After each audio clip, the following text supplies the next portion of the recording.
قل لمن الأرض ومن فيها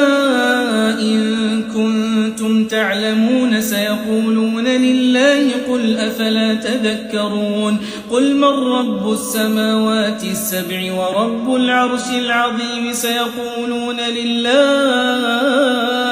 قل أفلا تتقون قل من بيده ملكوت كل شيء